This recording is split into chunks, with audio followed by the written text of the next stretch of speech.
তোমার কি টাকা হারিয়েছে? মনে হয়। দাও পাইছো?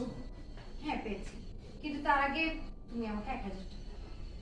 কি বলো 1000 টাকা দিব মানে? তুমি যেটা পাইছো সেটা দাও না আমাকে। সেটা দিচ্ছি তো। আগে আমাকে 1000 টাকা দাও, তারপর তোমার হারানো টাকা আমি তোমাকে ফেরত দেবো। এটা কোনো কথা যে 1000 টাকা দিতে হবে, দিলে তুমি হারানো টাকাটা দিবা? আচ্ছা ঠিক আছে, নাও দাও। নাও। 10 টাকা? হ্যাঁ এটাই তো পেয়েছি। মানে? মানে কি আবার? তুমি বলেছো যে তোমার টাকা হারিয়েছে, আমি তোমাকে টাকাটা ফেরত দিলাম। 10 টাকার জন্য তুমি 1000 টাকা নিচ্ছো? হ্যাঁ নিয়েছি তো। তো মানে কি তুমি নাটক করে টাকা নেওয়ার দরকার ছিল? মানে দাও টাকাটা দাও। জি না কামরুল সাহেব, নাটকটা না করলে আপনি আমাকে এই 1000 টাকা দিতেন। আরে বাবা, তোমার টাকার দরকার হলে তুমি আমাকে বলতে, আমি দিতাম তোমাকে। হ্যাঁ দিতা তো, কিন্তু 101টা প্রশ্ন পর তারপর টাকা দিতাম। আচ্ছা ঠিক আছে, এখন তো টাকার দরকার নাই, দাও।